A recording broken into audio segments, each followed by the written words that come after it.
નમસ્કાર સૌ સારસ્વત મિત્રો.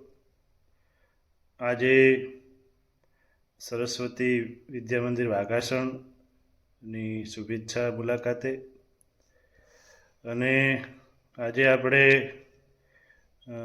શ્રી સરસ્વતી વિદ્યા મંદિર વાઘાસણના 2012-13થી લઈને આજ દિન સુધી જે આની ધુરા સંભાળી રહ્યા છે એવા શ્રી નટવરસિંહ ચૌહાણ સાહેબથી વાર્તાલાપ કરવાનો પ્રયત્ન કરીશું. એમના જીવન ઘડતરથી લઈ અને અનેક શિક્ષકો અને વિદ્યાર્થીઓના જીવનમાં જેમણે દીપ પ્રગટાવ્યો છે એવા નટવરસિંહ ચૌહાણ સાહેબથી આપણે વાર્તાલાપ કરવાનો પ્રયત્ન કરીશું. તો સાહેબશ્રી, આપનું આ ઇન્ટરવ્યૂમાં હાર્દિક સ્વાગત છે.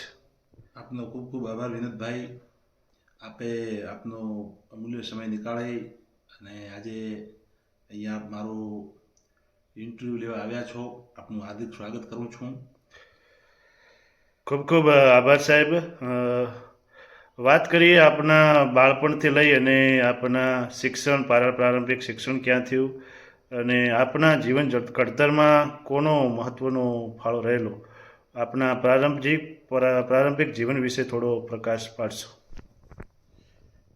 વિનોદભાઈ, પ્રાથમિક શિક્ષણ મેં 1 થી 2 ધોરણનું વાઘાસણ, ત્યારબાદ હું નેનાવા પ્રાથમિક શાળામાં મેં 3 અને 4થા ધોરણનો અભ્યાસ કર્યો. ધાનેરા તાલુકા. હા, બરાબર. અને ત્યારબાદ હું પાછો વાઘાસણ પ્રાથમિક શાળામાં આવ્યો અને વાઘાસણ પ્રાથમિક શાળાનો અભ્યાસ પૂર્ણ કરી હું અને ગણપતસિંહ ડૉક્ટર અને ઇન્દ્રસિંહ અમે ત્રણેય મિત્રો પાટણ ખાતે અમે બીડી હાઈસ્કૂલમાં પ્રવેશ લીધો. ત્યાં ભમરસિંહ સોઢા સાહેબની હોસ્ટેલમાં અમે રહ્યા. તો હું એમ કહું કે ભમરસિંહ સોઢા સાહેબનો મારા જીવનમાં પ્રારંભિક કોઈનો પ્રભાવ રહ્યો હોય તો એ ભમરસિંહ સોઢા સાહેબ, કારણ કે બહુ ડિસિપ્લિનમાં માનવાવાળા અને 10મા ધોરણ સુધીનો અભ્યાસ મેં ત્યાં આગળ કર્યો. બિલકુલ. ભમરસિંહ સોઢા સાહેબ જે અત્યારે શ્રી એપી ત્રિવેદી કોલેજ કોરડામાં હાલ પોતે પ્રિન્સિપાલ છે. તો 8મા ધોરણ મારું જ્યારે પૂરું થયું ત્યારે સોઢા સાહેબ અમારે ત્યાં હોસ્ટેલમાં સંચાલક હતા. અને વિનોદભાઈ, 8મા ધોરણમાં હું પ્રથમ નંબરે બીડી હાઈસ્કૂલમાં, અને ત્યારબાદ સોઢા સાહેબ થરાદ ખાતે કોલેજમાં પ્રોફેસર તરીકે જોડાયા. બરાબર. અને એ 10મા ધોરણનો અભ્યાસ પૂર્ણ કર્યા પછી જે ધાર્યું પરિણામ, મારે અપેક્ષા હતી એવું મારું પરિણામ ના આવ્યું. બરાબર. એના કારણે મેં 11મા ધોરણમાં નારોલી ખાતે પ્રવેશ લીધો સાયન્સમાં. જોકે મારી ઈચ્છા વિજ્ઞાન પ્રવાહ રાખવાની ન હતી, પણ પ્રવીણસિંહનો આગ્રહ હોવાના કારણે મેં વિજ્ઞાન પ્રવાહ લીધો.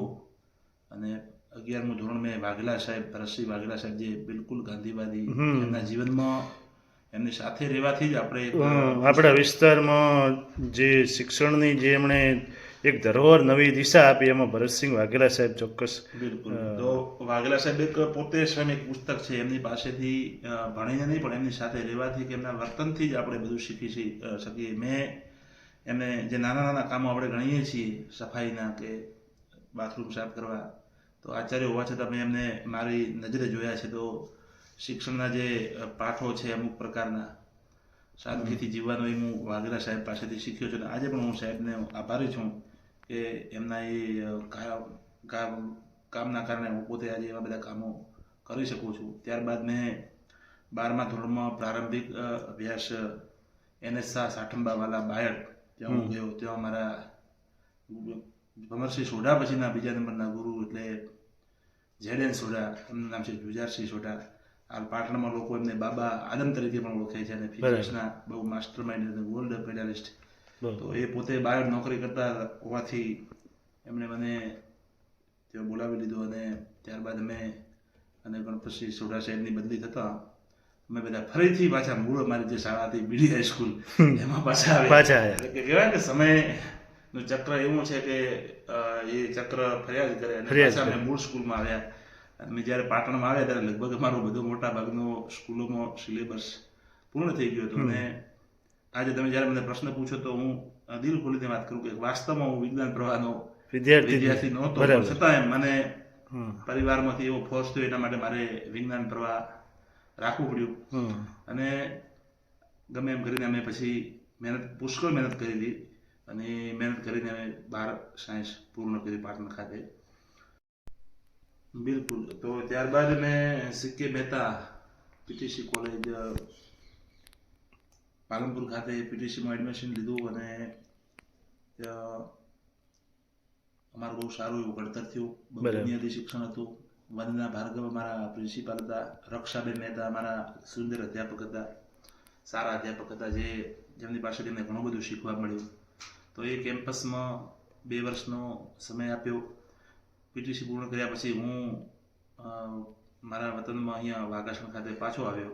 બરાબર. શિક્ષણ વિશે આપણે વાત કરી, પણ આપના માતા પિતા, આપ મને ખ્યાલ છે કે આપ રાજવી પરિવારથી બિલોંગ કરો છો. આપના ઘરે વર્ષોથી સરપંચાઈ પણ રહી છે, સત્તાનું કેન્દ્ર પણ આપના ઘરના સદસ્યો રહ્યા છે. તો આપના ઘરેથી માતા પિતાનો આપના જીવનમાં જીવન ઘડતરમાં કેવો ફાળો હતો? આપના બાળપણ વિશે થોડોક પ્રકાશ પાડશો. બિલકુલ. દરેક વ્યક્તિના ઘડતરમાં એના માતા પિતાનું વિનોદભાઈ મહત્વનો ફાળો હોય છે. મારા પિતાશ્રી પોતે તો સરપંચ હતા અને સામાજિક આગેવાન હતા. પોતે એજ્યુકેશન લીધેલું નહોતું, છતાં પણ એમણે આટલા સુધી એમને ભણાવ્યા. એમાં મને મારા પિતાશ્રી કરતાં મારી માતાશ્રીનો એમાં ફાળો વિશેષ છે. આપના માતાશ્રીનું નામ અત્રે? મારા માતાશ્રીનું નામ છે જેજબાઈ ચૌહાણ, અને એમણે મને એવું કીધું કે તારે ભણવું જોઈએ. અને અમને બંને ભાઈઓને, મારા મોટા ભાઈ પ્રવીણસિંહ, એમને વિશેષ ભણાવ્યો, અને મારા માટે પણ મારા માતાશ્રીનો પ્રયત્ન હતો કે મારા દીકરાઓ ભણે. અને એ સૌથી મોટી વિનોદભાઈ એ ઉપલબ્ધિ હતી કે એ સમયમાં અમે પાટણ ભણતા હતા, કારણ કે અહીંયા સ્કૂલ નહોતી. પણ માતા પિતાની એવી ઈચ્છા હતી કે ભલે અમે શિક્ષણ ન લીધું, પણ અમારા બાળકોને શિક્ષણ મળવું જોઈએ. શિક્ષણ માટે એ ખૂબ કપરો સમય હતો, છતાં આપ ભણીને આ પોસ્ટ સુધી પહોંચ્યા છો.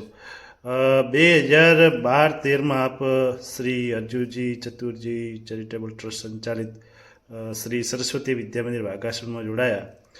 ત્યારે મને ખ્યાલ છે કે આપણે શાળાનું પોતાનું કોઈ મકાન નહોતી જમીન. જૈન શ્રેષ્ઠીઓના ઓરડામાં આપણે શાળા ચલાવતા, અને આપ ત્યારે જોડાયા. ત્યારે શું પરિસ્થિતિ હતી, શું પડકારો હતા, અને આપે એમને કઈ રીતે ટેકલ કર્યા? હું જ્યારે 2012-13માં વિનોદભાઈ અહીંયા સ્કૂલમાં આવ્યો, ત્યારે હું પીટીસી પૂર્ણ કરીને આવ્યો હતો. એટલે મારી ઈચ્છા તો આમ તો નોકરી અહીંયા કરવાની હતી જ નહીં. એટલે 2012-13ના વર્ષમાં હું જ્યારે હું અહીંયા સ્કૂલમાં આવ્યો, ત્યારે હું એ સ્કૂલ સાથે જોડાયો. ત્યારે આ સ્કૂલમાં પહેલાં નોકરી કરતા હતા ભરતભાઈ મોદી, એ પણ પછી અહીંયાથી અમદાવાદ જતા રહ્યા. પ્રવીણસિંહ પણ નારોલી જતા હતા. એટલે આ સ્કૂલમાં હું જ્યારે આવ્યો ત્યારે હું પહેલો એકમાત્ર વ્યક્તિ પ્રેઝન્ટમાં, હું એક જ. બરાબર. અને એક દિલીપભાઈ સુની હતા, એ પણ પછી આપણા ગામના દલાભાઈ સાથે ચેન્નઈ જતા રહ્યા. બરાબર. અને એ સમયે સૌથી મોટી વસ્તુ એ હતી કે શાળાને જીવંત કેવી રીતે રાખવી. બરાબર. અને એના માટે પછી હું જોડાયા પછી અઠવાડિયાની અંદર નારોલીથી ધનાભાઈ આવ્યા. બરાબર. અને અનાભાઈ આવ્યા. અમે બધા મિત્રોએ સાથે મળી અને અમારી સફર ચાલુ કરી. જ્યારે શાળામાં આવ્યા ત્યારે 10મા ધોરણમાં 17 વિદ્યાર્થીઓ હતા.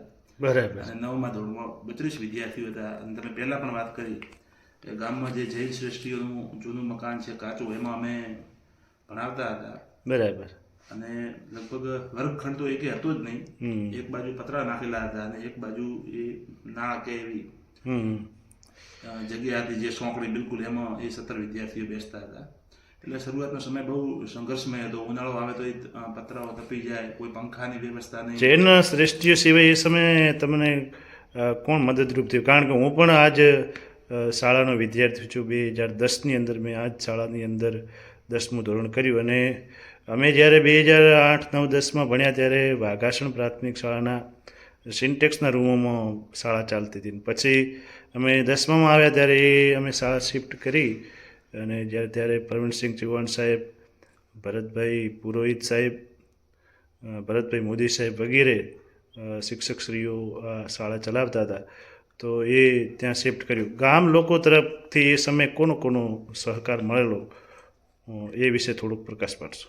ગામ લોકો તરફથી એ સમયે વિનોદભાઈ વિશેષ તો કોઈનો ફાળો નહીં, પણ બાજુમાં જે છોગા બાપુ રહેતા હતા, બરાબર, છોગા બાપુનું એક સમય, તો છોગા બાપુએ આ શાળાની સ્થાપના કરવામાં એમનો અમૂલ્ય ફાળો હતો. અને બીજું બરાબર, કે એમનું કહેવાનું એવું થતું હતું કે મને કે નટવરસિંહ આ શાળા ક્યારે બંધ ન થાય. બરાબર, અમે એ ખુદ શિક્ષિત નહોતા, પણ એમણે શિક્ષણનું મહત્ત્વ આપણને સમજાવ્યું. બિલકુલ. અને જે હજારો વિદ્યાર્થીઓ સંસ્થામાંથી તૈયાર થઈને ગયા છે, અથવા શિક્ષકો પણ જે અહીંયા તૈયાર થયા છે, એમનો ચોક્કસ કન્ટિન્યુ.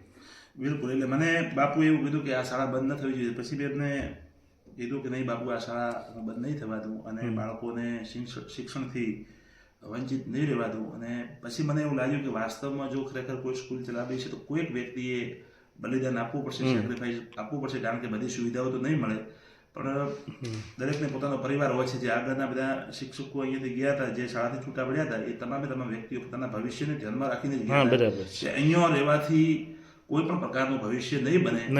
આજની એ સમયની વાસ્તવિકતા હતી. બરાબર. અને છતાં મેં એવું નક્કી જ કર્યું હતું કે હું ગમે એમ કરીને, ગમે એવી પરિસ્થિતિ હશે તો આ શાળાને ઊભી કરીશ અને વાઘાસણમાં એક મોટું વટવૃક્ષ તૈયાર કરવાનો હું પ્રયત્ન કરીશ. બરાબર. પછી અત્યારે જે આપ જોઈ રહ્યા છો, શાળાનું સરસ મજાનું જે બિલ્ડિંગ બન્યું છે, જે ઓરડામાં શાળા ચાલતી હતી અને આજે આ સરસ મજાના બિલ્ડિંગમાં ચાલે છે, તો આ બિલ્ડિંગનું કામ ક્યારથી શરૂ થયું અને એની પાછળ કયા જૈન શ્રેષ્ઠીઓનો સૌથી વધુ મહત્ત્વનો ફાળો હતો, એ વિશે થોડુંક જણાવશો. બિલકુલ વિનોદભાઈ, અમે 2016 સુધી મેં ત્યાં 2015-16માં સ્કૂલ પ્રાથમિક શાળામાં પાછી લાવી દીધી હતી. બરાબર. એ જ સિન્ટેક્સના રૂમોની અંદર. બરાબર. અને 2017 પછી મેં એવું નક્કી કરી દીધું હતું કે કાં તો આ શાળાને હું મોટું વટવૃક્ષ બનાવીશ, યા તો હું આ શાળાને બંધ કરી દઈશ. બરાબર. અને એના માટે મેં આપણા શેઠ શ્રી દિનેશભાઈ શાહ સાહેબને ફોન કરેલો અને એ વખતે અમે વાર્ષિક ઉત્સવનું આયોજન કર્યું હતું. બરાબર. અને વાર્ષિક ઉત્સવમાં દિનેશભાઈ સાહેબ અહીંયા વાઘાસણ આવ્યા અને એમણે જાહેરાત કરી કે સ્કૂલનું મકાન તો આપણે બનાવીશું, પણ સાથે સાથે આપણે 11 અને 12 ધોરણ પણ ચાલુ કરીશું. જેનાથી ખાસ કરીને એમનો ઉદ્દેશ્ય હતો કે મારા ગામની દીકરી શિક્ષણથી વંચિત ના રહે. કારણ કે આપણી બાજુ એવું હતું એ સમયે, અત્યારે પણ મોટે ભાગે છે કે છોકરાને આપણે બહાર શિક્ષણ મેળવવા માટે મૂકીએ છીએ, પણ દીકરીઓ કે જે ખૂબ હોશિયાર હોય છે, ખૂબ ટેલેન્ટેડ હોય છે, પણ જો સ્થાનિક શાળા નથી હોતી તો પછી બહાર ભણવા નથી મૂકતા. બિલકુલ સાચી વાત છે. 10મા ધોરણ પછી આપણી મોટા ભાગના વિદ્યાર્થીઓ જ ભણવાનું છોડી દે છે. બરાબર. 2-3 વિદ્યાર્થીઓ જે 11-12માં જતા હતા, પણ એની જગ્યાએ હું જ્યારથી શાળામાં આવે ત્યારે મેં એવું નક્કી કર્યું કે જે વિદ્યાર્થીઓ 10મામાં હોશિયાર હોય એમને હું વિજ્ઞાન કરવામાં મૂકતો હતો. બરાબર. અને એમાં સૌ પ્રથમ મેં ઝેવિયર સ્કૂલ ઓફ સાયન્સ થરાદમાં જ જ્યારે નવી ચાલુ થઈ એમાં મારા બધા વિદ્યાર્થીઓને ત્યાં જ ભણવા મૂક્યા. બરાબર.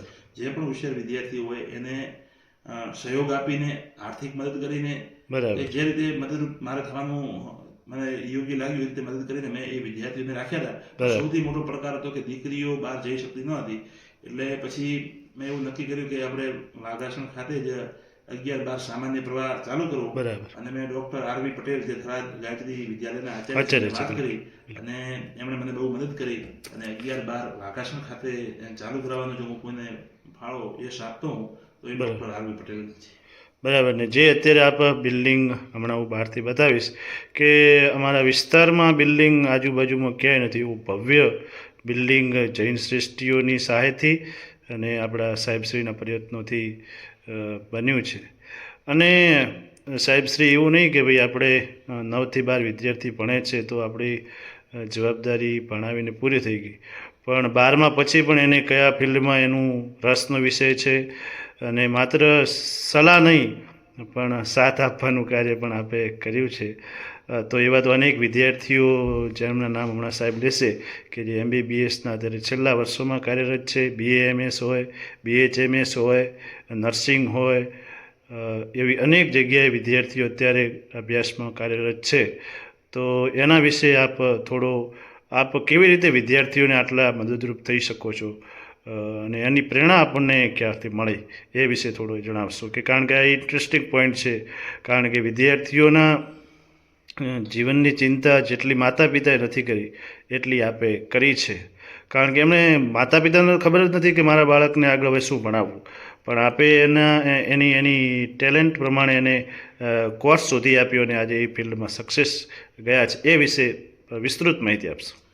બિલકુલ વિનોદભાઈ, જ્યારે મેં તમને શરૂઆતમાં જ વાત કરી કે જ્યારે હું આ શાળામાં જોડાયો ત્યારે મારી ઈચ્છા એવી નહોતી કે હું અહીંયા શાળામાં જોડાઉં, પણ પછી મને મારી કેવી મજબૂરી રહી એટલે મારે પછી અહીંયા જોડાવવું પડ્યું. પછી મને એવું લાગ્યું કે ઘણા બધા વિદ્યાર્થીઓ એવા છે કે વાસ્તવમાં એ ભણવા માંગે છે, પણ એમને પણ મારા જેવી કંઈક ને કંઈક તકલીફ ઊભી થતી છે, એ નહીં ભણી શક્યા. મને આર્થિક પરિસ્થિતિ પણ એટલી જ એટલે મને એ પ્રેરણા ત્યાંથી મળી અને મેં મારા જીવનમાં સૌ પ્રથમ જે વિદ્યાર્થીઓને ભણવા મૂક્યા એમાં મિયાલ ગામના ભરતભાઈ દેસાઈ, બરાબર, ત્યારબાદ મોન્ટુસિંહ ચૌહાણ, બરાબર, ત્યારબાદ નિલેશ ભાઈ લુવાર, પ્રકાશભાઈ સાધુ.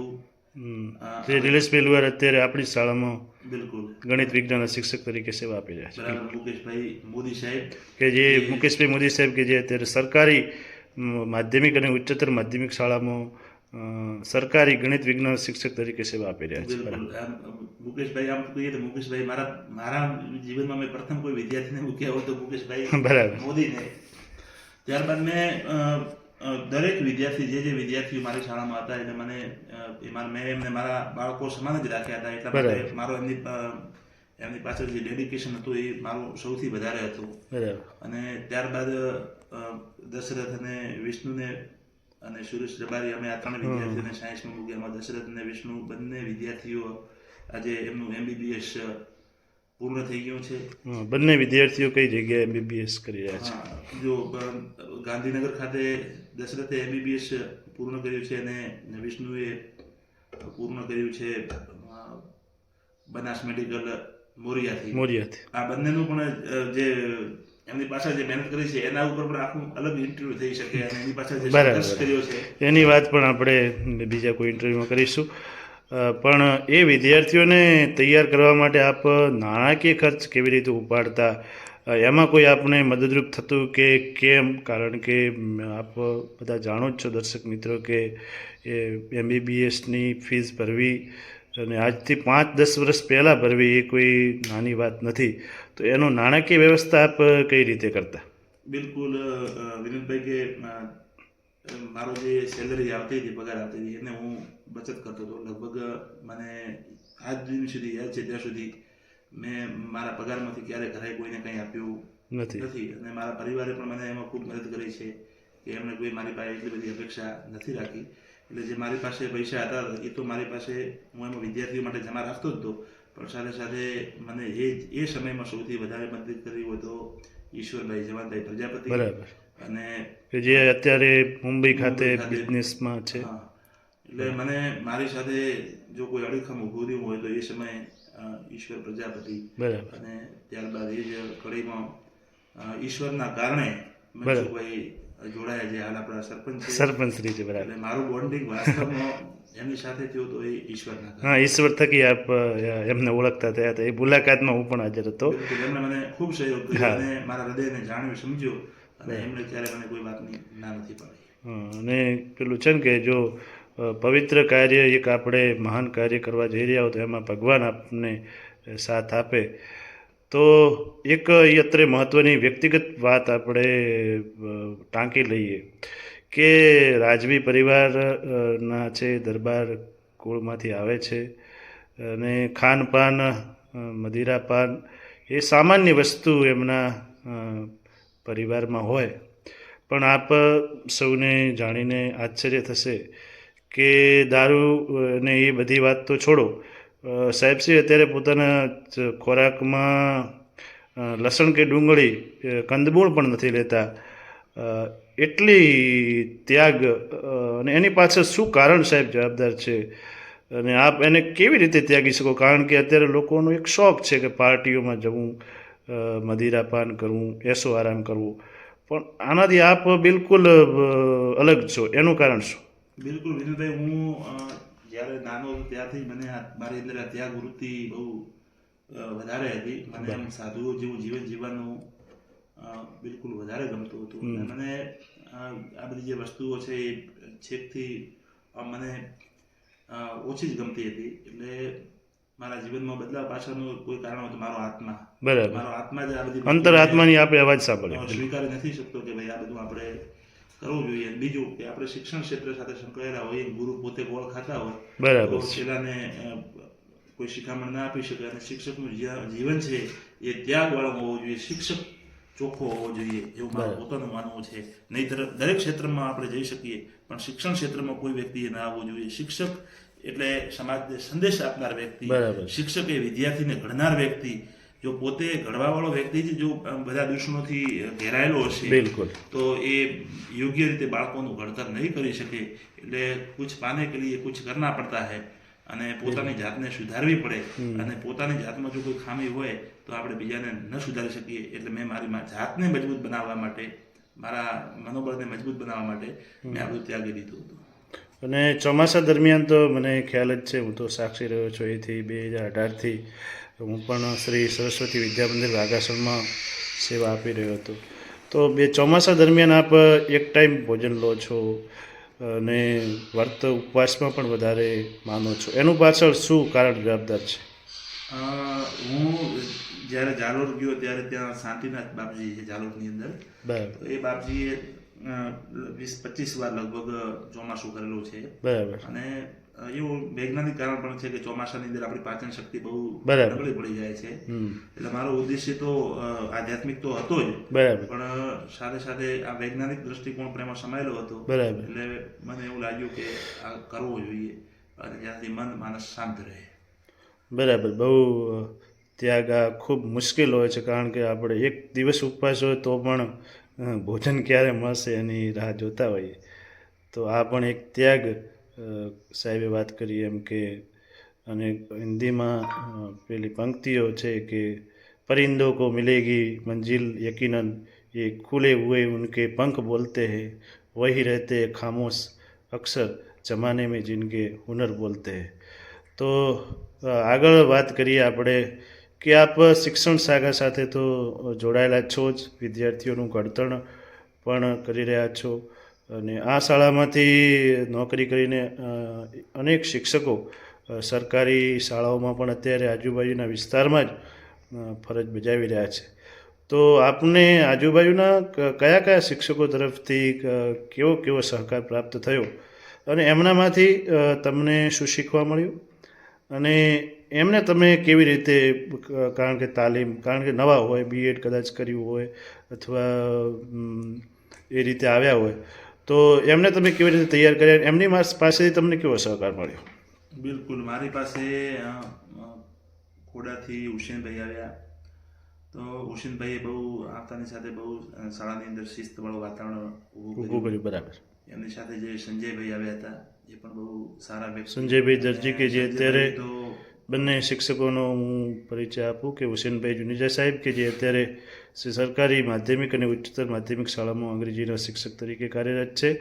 સાહેબે બીજી જે વાત કરી એમ સંજયભાઈ દરજી, સંજયભાઈ જે બેવટાના વતની છે અને અત્યારે સરકારી માધ્યમિક શાળા કરમોણમાં ફરજ બજાવે છે. જે એ બંને શિક્ષકો અહીંયા ફરજ બજાવી ચૂક્યા છે. સાહેબ ચાલો.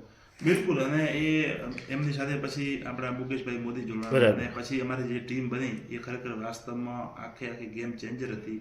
અને એના પછી જે મેં શિક્ષણમાં પ્રગતિ કરી બધા સાથે મળીને, એ તો આખી અલગ પ્રકારની છે.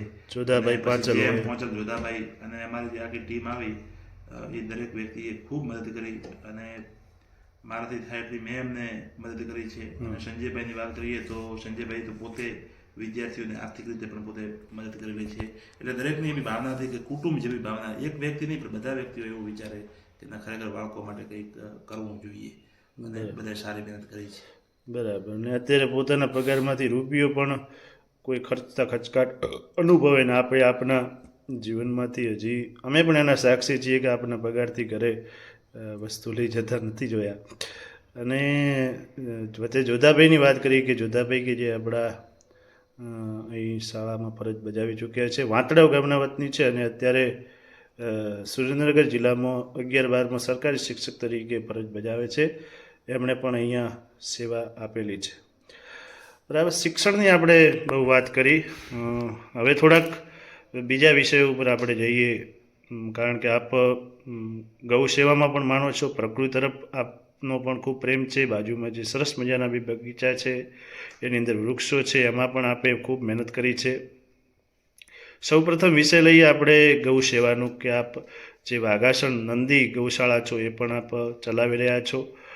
તો એ ગૌરક્ષક નંદીશાળા કેવી રીતે આપ ચલાવો છો અને એની પ્રેરણા કેવી રીતે મળે?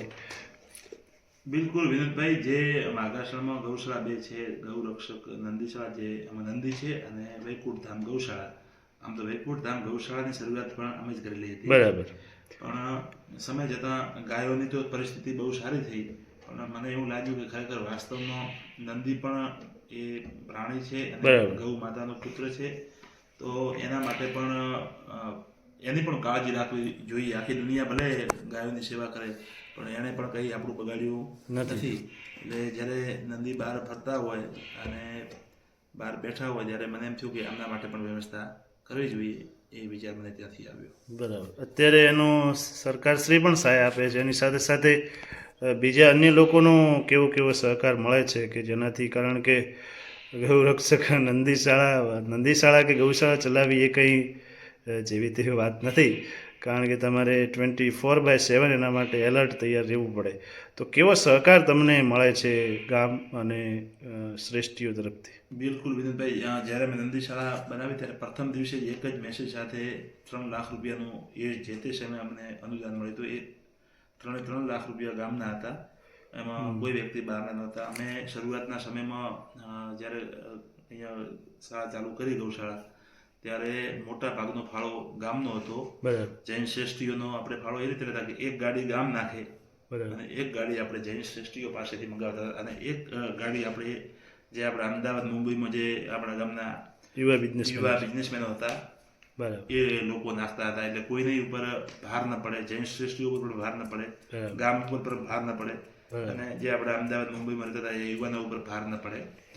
ત્યારબાદ સરકારશ્રીની યોજના આવી, અને એ યોજના બાદ શરૂઆતમાં તમે યોજનામાં થોડા એમાં જાણતા ન હતા, 1-2 વાર એમાં ચૂકી પણ ગયા. અને એના પછી જૈન શ્રેષ્ઠીઓ બહુ સહયોગ આપ્યો કે એ બંને ગૌશાળામાં, વૈકુંઠ ધામમાં અને નંદી ગૌશાળાનું સંચાલન હું કરતો હોવાથી નંદી ગૌશાળામાં આપણે થોડું ઓછું એનું અનુદાન લેતા હતા. વૈકુંઠ ધામમાં આપણે વધારે જૈન શ્રેષ્ઠીઓનો સહયોગ લેતા હતા. એનું કારણ હતું કે હું મુંબઈથી અને અમદાવાદથી પણ સહયોગ લઈ લેતો હતો, ગામમાંથી પણ લઈ લેતો હતો. એટલે એ લોકોને ભાર ન પડે અને એમને વધારે મહેનત ન કરવી પડે, એટલા માટે એમનો ફાળો આપણે સવિશેષ લીધો. ત્યારબાદ સરકારશ્રીની ગ્રાન્ટ ચાલુ થયા પછી આપણે ગામ લોકોનો ફાળો પણ બિલકુલ ઓછો કરી દીધો છે, અને જૈન શ્રેષ્ઠીઓનો પણ ફાળો બિલકુલ ઓછો કરી દીધો છે. આ લગભગ છેલ્લા 7-8 મહિનાથી તો આપણે કોઈની પાસેથી મોટું દાન સ્વીકાર્યું નથી. બરાબર. એ વાત વિશે પણ બહુ ઉમદા કામગીરી આપ કરી રહ્યા છો. રાજનીતિ વિશે પણ આપણાથી કદાચ દૂર ન હોઈ શકે. આપ અવારનવાર ગામ લોકોના, આપણા વિસ્તારના પાણીનો પ્રશ્ન હોય કે ગામે ગામ જોડતા રસ્તાનો પ્રશ્ન હોય, આપ હંમેશા અગ્રેસર રહી અને એ પ્રશ્નો ઉપાડતા રહ્યા છો. અને આપ કેવી રીતે મૂલવો છો કે શું આપણી એ જરૂરિયાતોને આવનારા સમયમાં સંતોષાશે, કેમ?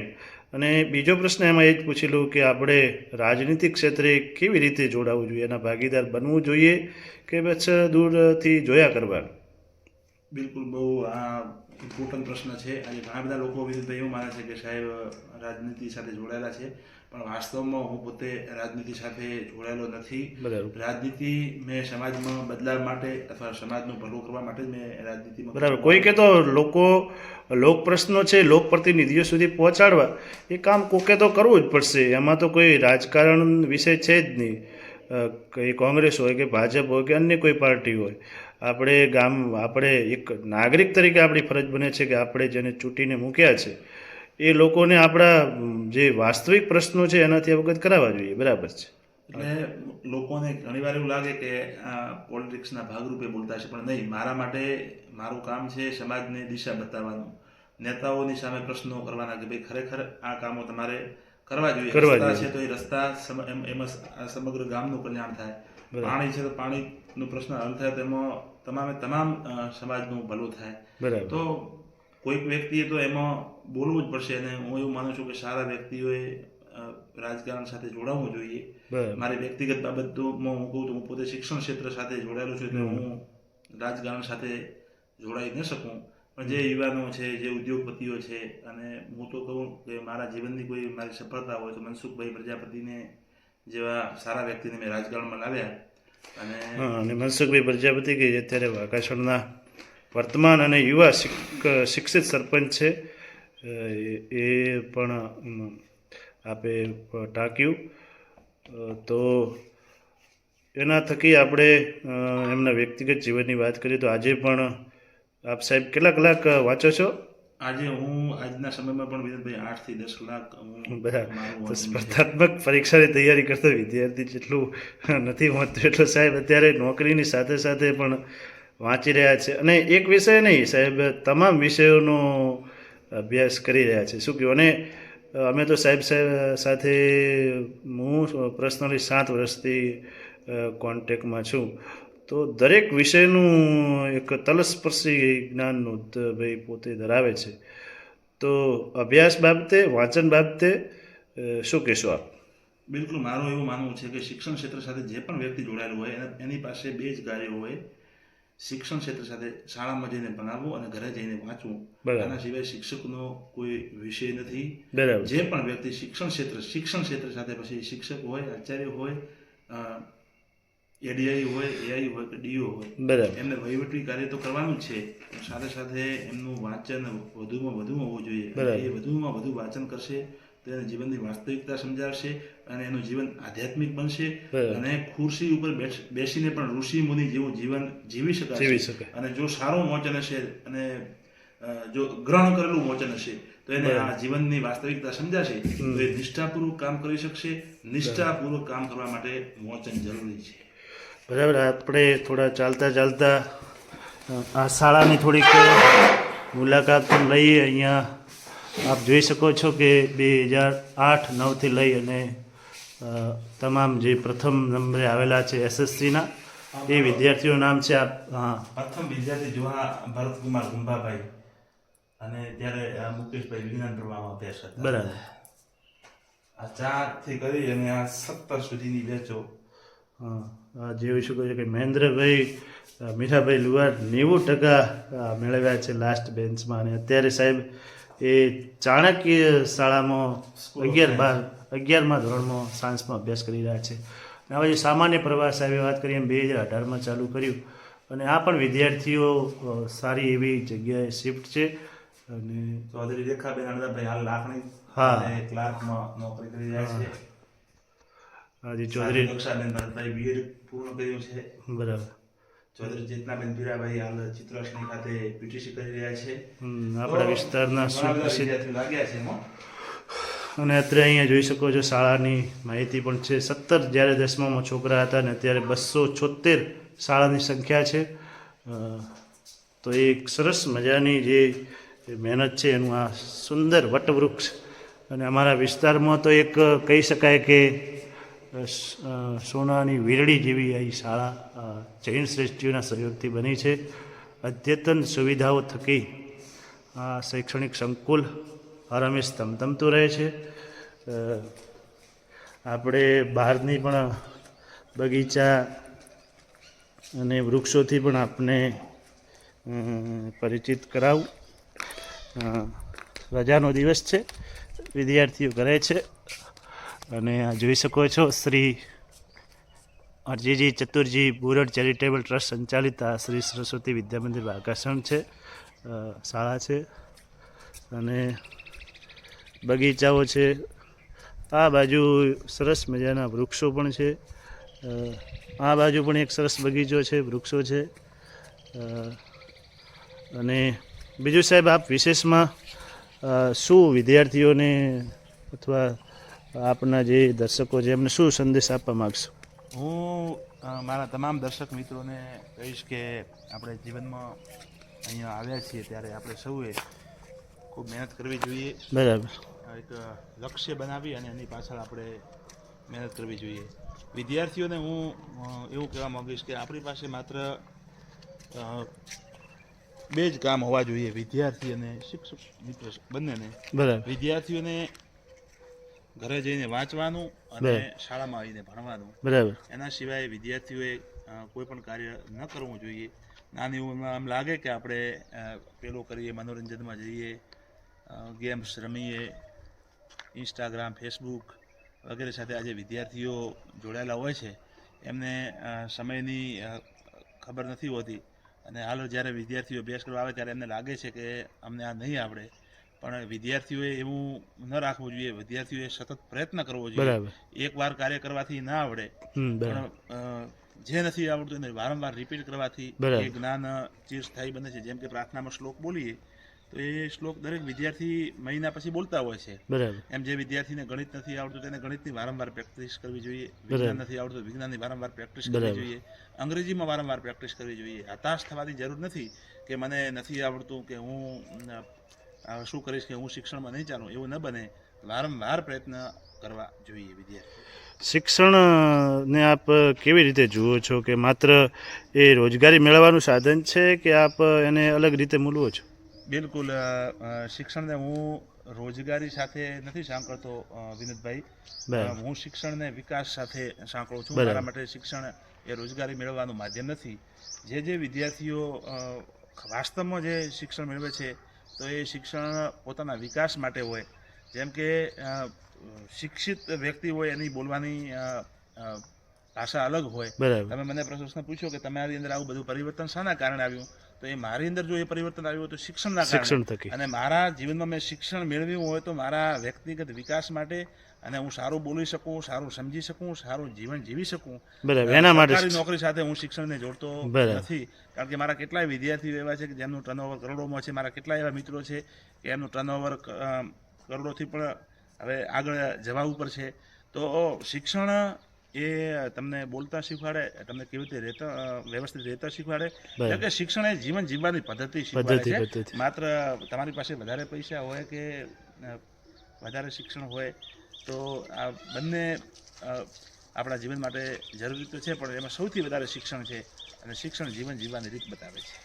બરાબર. અત્યારે વર્તમાન સમય શાળાની અંદર 280થી વધારે સાહેબ વિદ્યાર્થીઓ અભ્યાસ કરી રહ્યા છે. 276 વિદ્યાર્થીઓ આપણી શાળામાં અભ્યાસ કરે છે. બરાબર. જે આપણા મેં તમને કીધું કે પહેલા વર્ષે હું જ્યારે આવ્યો ત્યારે 10મા ધોરણમાં 17 વિદ્યાર્થીઓ હતા અને 9મા ધોરણમાં 32. અને એ પણ સામાન્ય પરિવારના. એમને એવું લાગ્યું કે હવે આના સિવાય કોઈ વિકલ્પ નથી, કારણ કે એવી પરિસ્થિતિ હતી કે બીજા કોઈ અહીંયા મિત્રો સેવા નહોતા આપતા.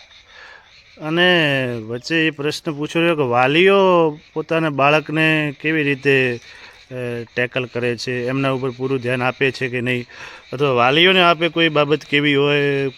સોશિયલ મીડિયાની આપે વાત કરી ખૂબ, એના ઉપર પણ સાહેબે પહેલાં વાત કરી એમ કે આખો એક ઇન્ટરવ્યૂ થઈ શકે એમ છે કે આપણે વર્તમાન સમયમાં વાલીઓએ શું ધ્યાન રાખવું, પોતાના બાળકનું કેવી રીતે ધ્યાન રાખવું. પણ સાહેબ પણ અવારનવાર કહેતા હોય છે કે અત્યારના વાલીઓ જેટલું પોતાનું ભેંસનું કે ખેતર જીરાનું ધ્યાન નથી રાખતા, ધ્યાન રાખે છે એટલું બાળકનું નથી રાખતા. એ બાબતે વાલીઓને આપ શું કહેશો? બિલકુલ, મેં તમને પહેલાં પણ વાત કરી હતી સાહેબ કે શિક્ષણ એ બાળકના વિકાસ માટે હોય. બાળકને જો પૂરેપૂરું ખીલવવું હોય તો વાસ્તવમાં એને શિક્ષણ મળવું જોઈએ. શાળાકીય પ્રવૃત્તિઓ એ ક્યાંક ને ક્યાંક જીવનમાં બાળકને ઉપયોગી બને છે. અહીંયા બોલાયેલી પ્રાર્થનાઓ, અહીંયા બોલાયેલા સુવિચારો, અહીંયાથી આવેલો સ્ટેજ કોન્ફિડન્સ એ જીવનમાં જો શાળામાંથી ન મળ્યો હોય તો એ બાળકને પછી આગળ ક્યાંય મળતો નથી. અને મેં નોંધ્યું છે કે વાલીઓ, આપણા વિસ્તારના વાલીઓ છે એ બિલકુલ ખેતીપ્રિય છે. એમને બાળકો પ્રત્યે કોઈ એટલી લાંબી રુચિ નથી હોતું. અને બાળક કયા ધોરણમાં ભણે છે એનો પણ એને ખ્યાલ નથી હોતો. એ બાળક ઘરે આવે છે ત્યારે એને શાળામાંથી શું ગૃહ કાર્ય સોંપ્યું, કેટલું ભણ્યો, સાહેબે કેવું ભણાવ્યું, કે શાળાની મુલાકાત લેવાનો તો એમનામાં પ્રશ્ન ઊભો થતો. બિલકુલ. કન્ટિન્યુ સોશિયલ મીડિયા ઉપર પણ પ્રકાશ પાડશો. તો જે બાળકો અહીંયાથી ઘરે આવે છે તો એમની ઘરે જે એમની મમ્મી પાસે મોબાઈલ હોય છે. બરાબર. સૌથી અને વચ્ચે ટોકીશ કે જે માતા છે એ અભણ છે અને એ બાળકીને અથવા છોકરાને ફોન આપીને પોતાના ઘરકામમાં પરોવાઈ જાય છે. એ શું જોવે છે, કેટલો સમય જોવે છે, એનો ખ્યાલ નથી રાખતા. તો જે ઘરે જે ફોન હોય છે માતાનો, તો એ ફોનનો બાળકો જ્યારે એની અંદર ફેસબુક જોવે છે, ઇન્સ્ટાગ્રામ જોવે છે, યુટ્યુબ જોવે છે, સ્નેપચેટ જોવે છે, વિવિધ પ્રકારના આજે જે Application છે. એપ્લિકેશન છે, અને આપણે સૌ બધા જાણીએ છીએ કે આપણી જે સોશિયલ મીડિયા છે એના ઉપર ગવર્મેન્ટનો કોઈ પકડ નથી. કોઈ એમાં 20 પ્રકારના વિડીયો આવે છે.